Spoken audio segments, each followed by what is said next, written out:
Well, this is my last Sunday here for a while. I imagine I'll be back next May, and I think it's a good thing to come for a couple of months. We'll have the Festival of the Arts again. And anyway, since this is my last week, I thought on Wednesday at 5 I would have an open house here, a satsang. And if you have questions you would like to ask that you feel that you can grab me while I'm here, well, I'll be glad to try. Write them down and give them to Uma or one of the staff. And so if you can make it, I'll be very glad to have this one last time with you. On Thursday, as you know, I go to Sacramento. We have a lecture there. Then I go to Seattle and give a couple of lectures, is it? One or two? Two. Then Rhode Island, how many? One?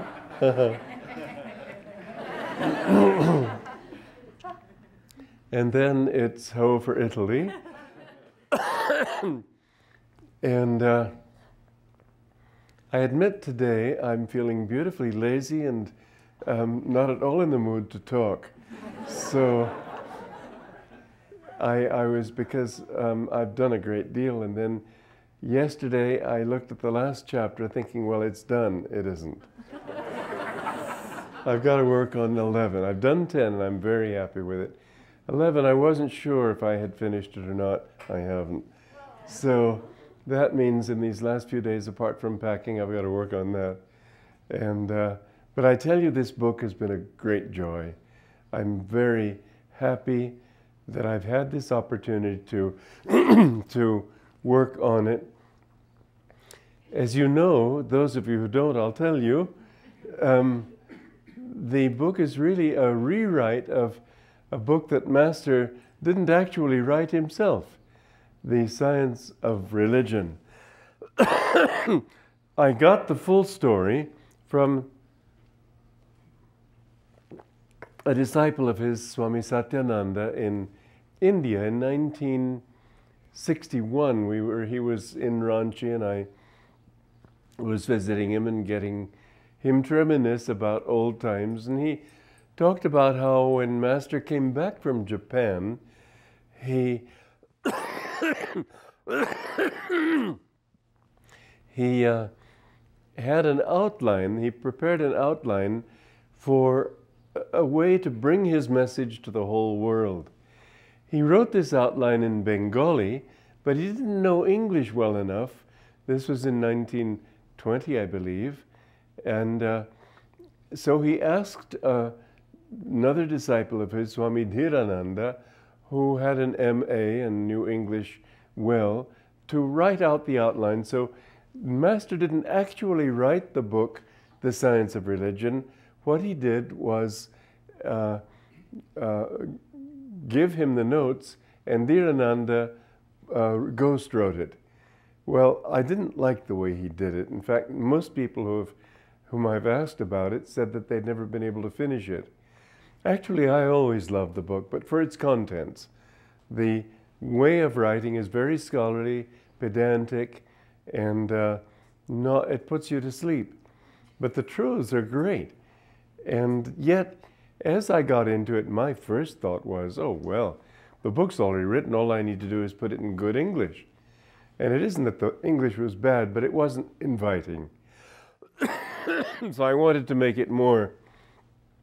Philosophy has to be fun to read. And when Master wrote, it was great fun to read. This is not fun to read. You have to slog through it. And so I thought that's all I needed.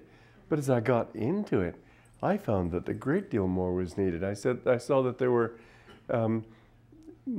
even the original, he didn't have the contrast right. I've mentioned this here before, and most of you have heard it. But the contrast that Dhirananda wrote out was between pleasure and happiness. Well, those aren't opposites. I've been in pain and yet been very happy. I remember when I had my open heart surgery, and the cardiologist came to me and said, well, how are you? I said, oh, I'm great. He said, oh, come on, you've got to be in a lot of pain. I said, oh, yeah, well, but I'm very happy because I feel I've got I've removed an obstacle to my well-being. And in fact, they told me if I didn't have a heart replacement, I mean a valve replacement, I could die any day. And so it was a necessary thing. But I was in physical pain, but I was feeling great happiness. Well, I know we've all had that experience in one way or another. I know I've been in the dentist's chair and have him grill away, and here I'm composing music. I mean, so there's this pain going on, but why think about it? Think about something more constructive. And so, or I do Hong So, or various things to keep my mind off it. You know, like the Chinese way of taking your teeth out, whether it's apocryphal or not, who knows, but the idea at least used to be that if just at the moment they're taking your tooth out, they bang you on the foot. And this is supposed to be good, I don't know. But the thing is, and here is the point that it does relate to our talk this morning, our topic, that the reality that you're living is not just now. You see, we need to learn to live in the moment, but we need to learn also not to be of the moment. And the more you let this moment, look at little children, that's all they know is right this moment. And the least little thing, they're either jumping with joy or just having a tantrum or unhappy or quavering. And you know it's not that serious. But for them, it's the whole world. And then a few moments later, you see them running and laughing, and they've forgotten it all. They're living right now. Well, that's not a good thing to do. It's a good thing to live in the present, but not a good thing to live in the emotions of the moment, which a long-range view of life helps us quickly to see that that's not the reality. I mean, if you want to go out and get get really drunk tonight, if you've lived long enough and done this often enough, you know there's a morning after. Headaches, pains, miserable feeling. And so you need to learn to think, well, if I do it now, what's going to happen in the future? And it isn't long, and a part of maturity is growing up and realizing that there are longer rhythms. You can't blow it all right now. If you throw everything into one pot, you may have nothing to eat in the evening. And so bit by bit, you realize that you've got to think in the long term. Now we usually still have a very limited view. I know there was a little girl in Palo Alto, about 6, 7 years old. She said, "How old are you?" I said, "Well, let's put it this way." I knew she couldn't really understand, but I decided to have fun with myself anyway. I said, "Let's put it this way. When I was your age, you were an old woman." I'm sure she... But in fact, our lives are so different from what we think. When you were a child, I know I was 6 years old, and I asked my dad, "When can I drive?" He said, "Not until you're 18. Oh my God, that seemed like eternity. I'll never get to drive. But of course, 18 came, and now I'm so sick of driving, I let other people drive for me. Probably safer anyway. But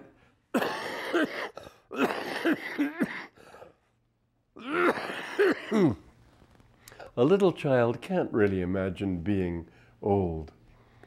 I know I was with a mother in Rome in a restaurant with a group of us, and she had her daughter with her, a very aware little girl, about 9 years old.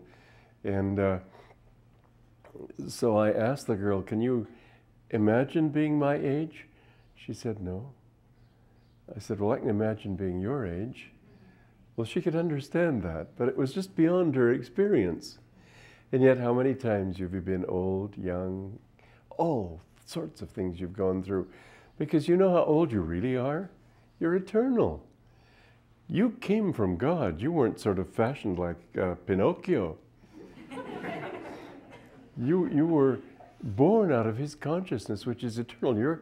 You're as old as God. That's a little hard to understand, but that's what has to be the reality. There can't be any other. There's only the eternal now.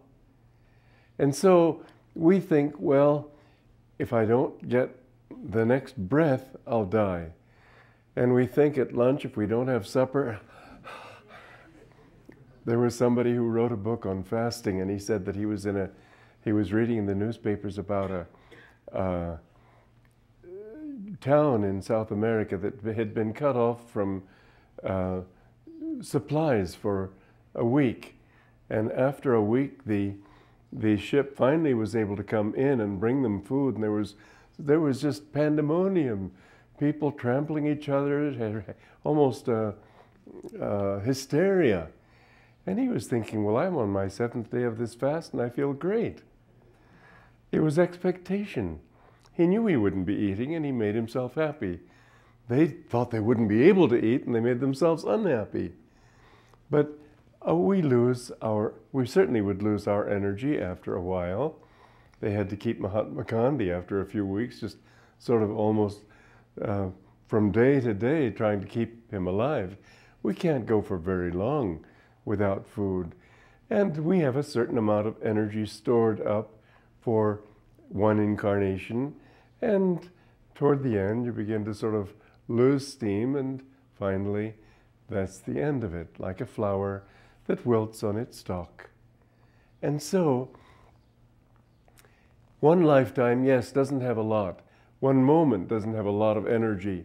But if you pull back from that momentary life, you'll see that you have the energy to do everything you need to do, because your energy essentially is in eternity. You come from that cosmic source.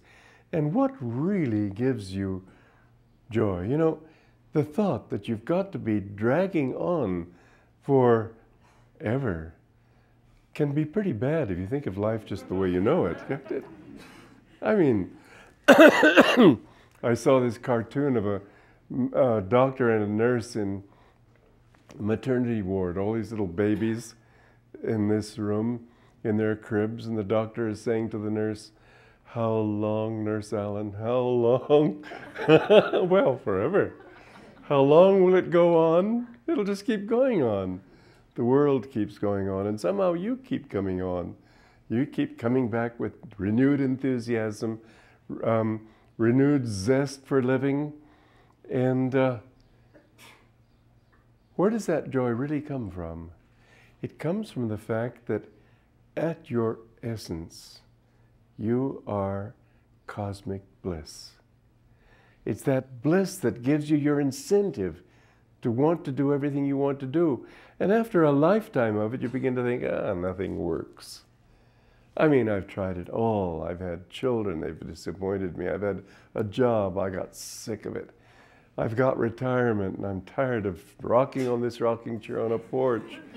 And it's the same old sun. And pretty soon, you notice that people in their well, there's a excruciatingly realistic and sad story by Catherine Mansfield with a few old people lined up on their little rocking chairs on a porch in Florida in an old people's home.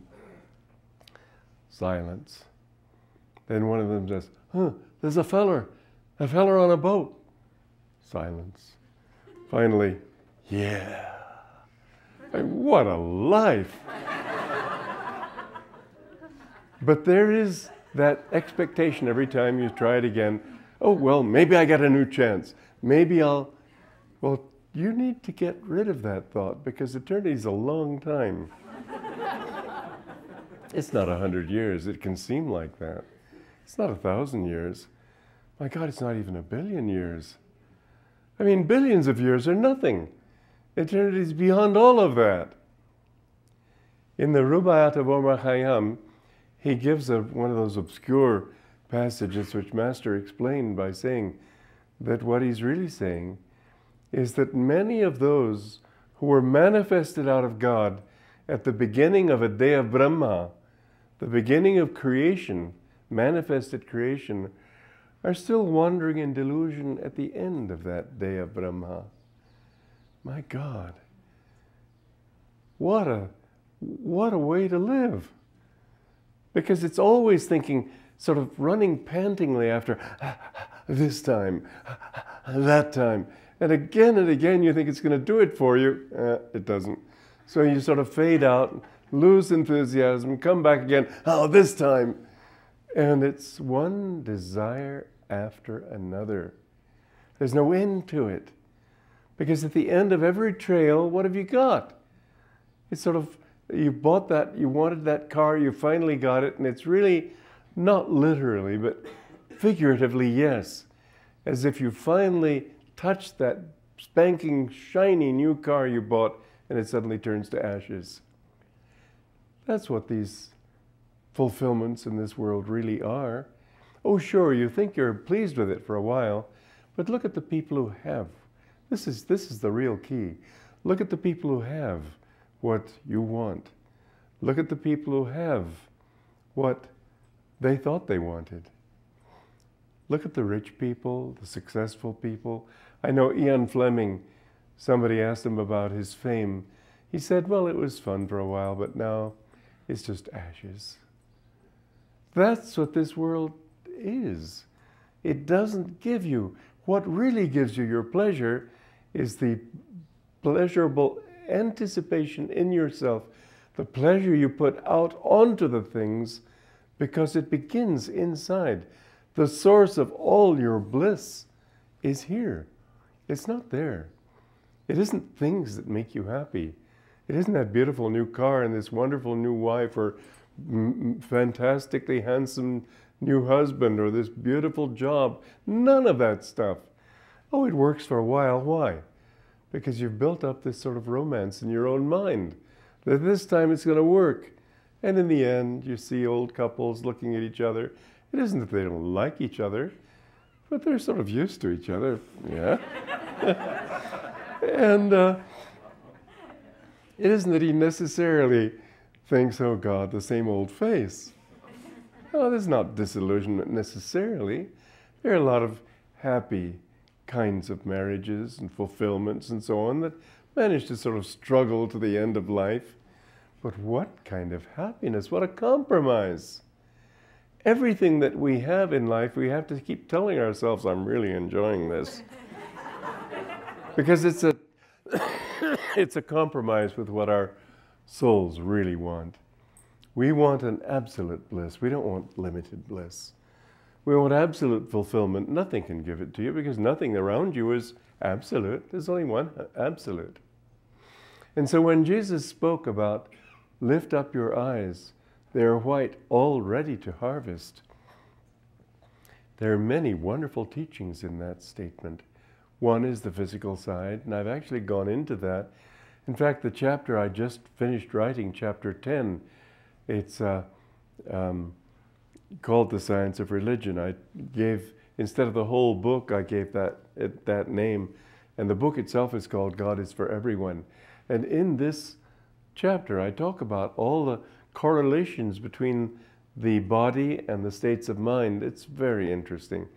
I really urge you to study that chapter. It's important. Oh, you don't have it? Okay, well, sorry about that. It'll be available very soon. The physical aspect of it is, yes, it's a part of yoga. Yoga is the science of it, the things you can do. You know, all religion is a science, truly, because if it's truly religion, then it truly works. Jesus said it's more blessed to give than to receive. Well, all you have to do is test it. And one way of testing it is to look around you at the people. This is one of the wonderful things about a community. You have so many people here trying to live a good life, but not all of them succeeded in every way. How could they? If they did, they wouldn't need a community. But in this community, you see that certain attitudes, for instance, people come here and they think, well, what do I get out of it? You notice that they're never as happy as those people who think, what can I give? And when Jesus said, it is more blessed to give than to receive, he was really giving an actual principle that works. You can test it. People who give are happy. People who take are not happy. It's just that simple. If you look at the people of Ananda, you'll see they're happy because they share. They're not happy for what they get. And the people in the community who think more that way are happier. The people who think less that way are less happy. And people who complain all the time are never happy. And you see it does work. And when you see it in, well, you live in the world and you see people living in all sorts of ways, you don't get as clear a picture. But here where they're all dedicated to the same basic ideals, you have a marvelous laboratory. And you can test it, whether it works or doesn't work. Always with these principles, and to that extent, religion is a science. When you follow religious principles, they work. If you think religious principles mean something superficial, they don't necessarily work. I've seen a lot of dead people in religion. Just a question of time for the undertaker to find out, but they're the truth is that religion lived is true, and it doesn't matter what the religion is. You see that some people who may not even think they're religious, but they live these principles that are taught in the scriptures, and they're happy people. And this is something you find in every religion. No religion says, well, my children for a change hate each other, be unkind, steal. None of them. All the basic religions teach the same basic principles. That's a science because it works, because it's practical. But there's something much deeper to it than that, and that is that there are certain things which we understand and go deeper into. And this yoga comes into the picture because they've explored how we respond to nature. There are certain rules of nature. All of you know them. I mean, you can't say just because you have a free will that therefore you can go ahead and eat nails. It doesn't work. The body's made in a certain way. There are certain moral principles that are not a question of society having decided that we're going to do this. It just works that way. And society, over a long period of time, learns these lessons, that it's not because the Pope or the President or society around you are going to disapprove. It's because they know that this is how to find happiness. Now, there are, of course, social rules that are not essential and not even good. You have to learn and thread your way through all of that.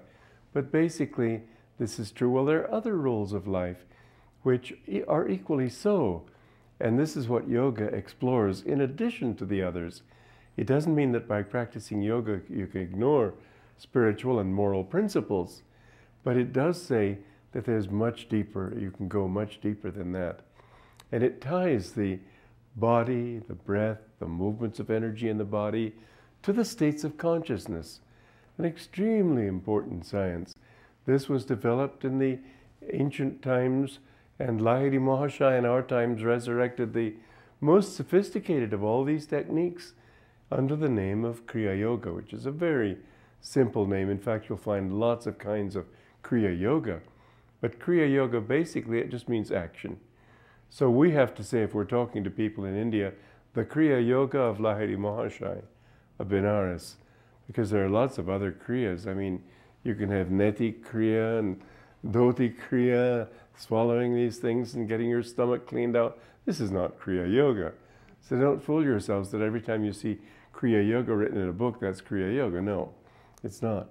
But this Kriya Yoga that Lahiri Mahashaya resurrected is a fantastic thing because it's based on a certain knowledge of how your body is made, how your nature is, how you respond to things, how you can develop these things to become not merely pleasing to your higher self and to God, but really enter into that. Jesus gave one of the keys. He said that you need to look up when you meditate. You don't have to, you can always look down.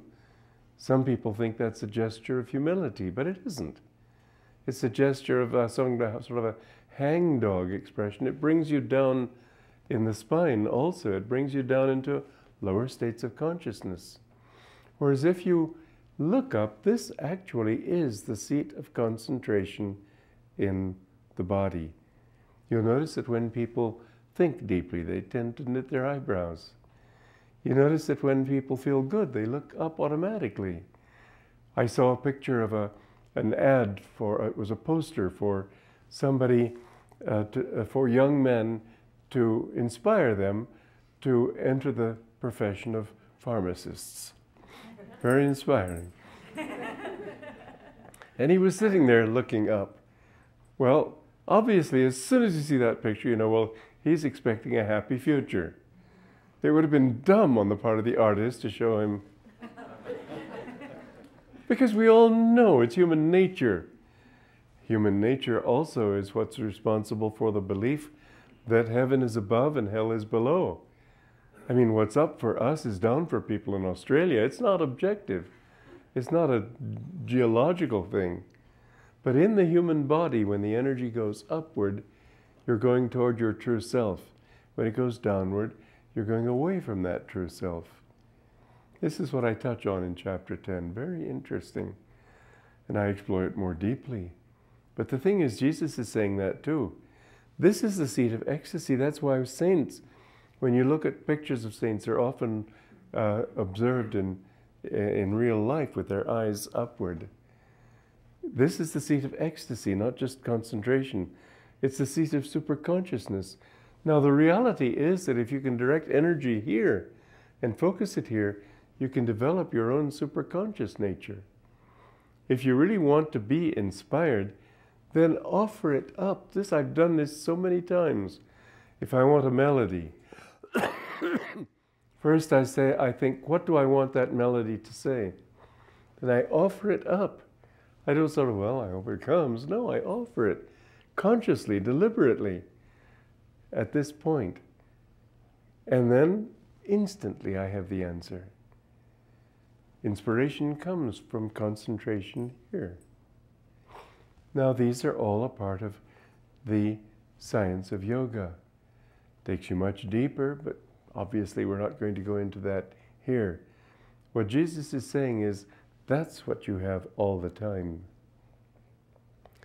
You always have that spiritual eye. You always have that superconscious state. You always have that potential within you to be one with Him. Now, you don't always have the potential to become a millionaire. Many circumstances have to come together for you to be one. Somebody, very wealthy man, asked another wealthier man in America who had a yacht. He said, well, how much does it cost to keep a yacht? And the wealthier man said, well, if you have to ask, you can't afford it. Well, then could I get a yacht? No.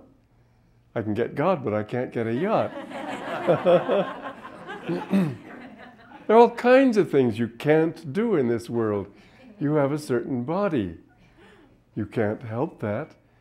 If you've got a body like mine, you're not likely to become another Nijinsky or ballet dancer or all kinds of things. Be grateful for whatever talents God has given you, but realize they're always going to be limited.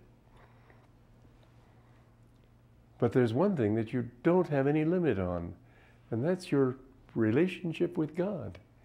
You have that always. They are white, all ready to harvest. And even the darkest person, most materialistic person, I mean, you tell him, you're God. Oh, man. He would just think you were being ridiculous. And yet, I've seen people like that. It's been a marvelous experience to see how over a period of time, as they really accepted, well, maybe, then hey, it feels pretty good. And pretty soon you see that they're just shining.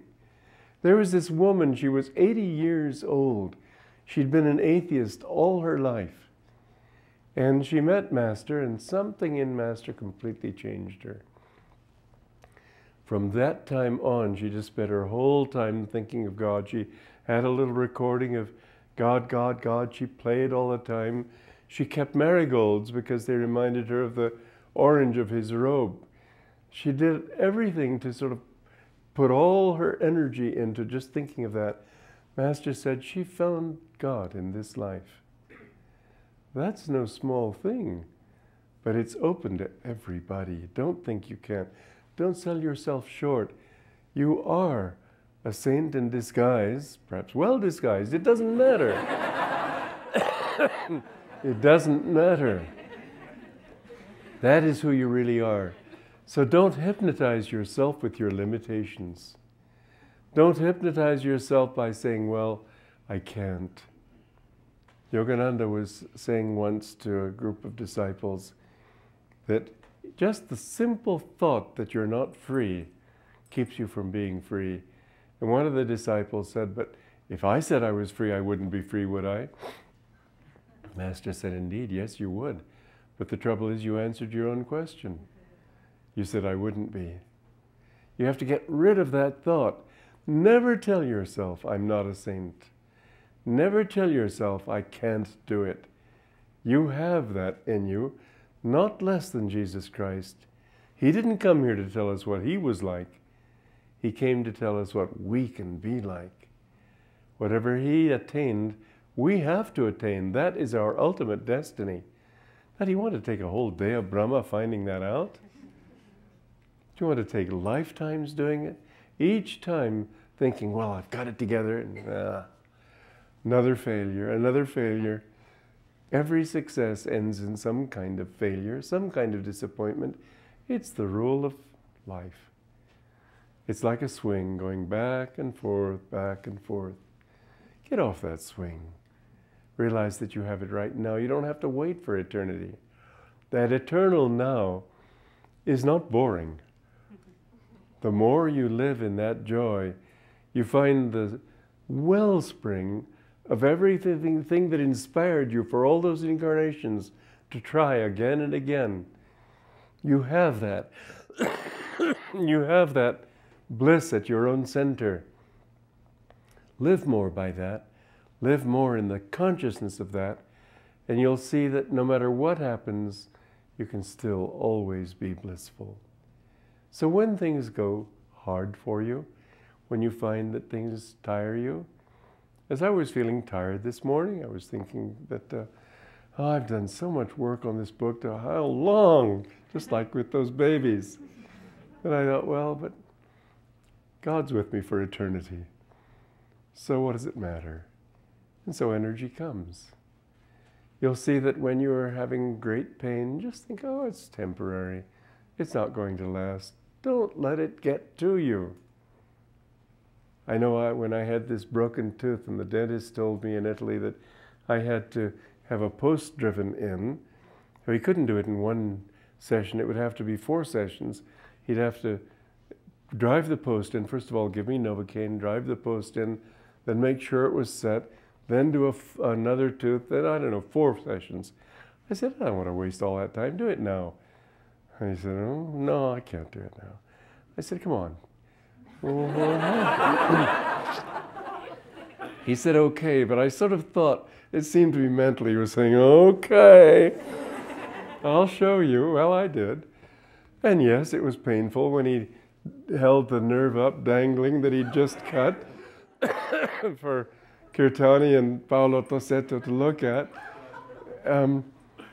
But I just thought, well, this is just a few moments, for God's sake. I've lived a long life. What does a few moments matter? And so I just relaxed. And there were a few times I had to really make myself relax. Okay. But you don't have to worry about it. Remember, you're eternal. This is just one more little passing wave. And the truth is that when things go well for you, think of it that way too. Don't put all your eggs in one basket. Don't think, I've finally made it, because you haven't. And you won't. Not until you have him. Then you'll realize you've always had that. I just kept forgetting it. Live in that joy. That's who you are.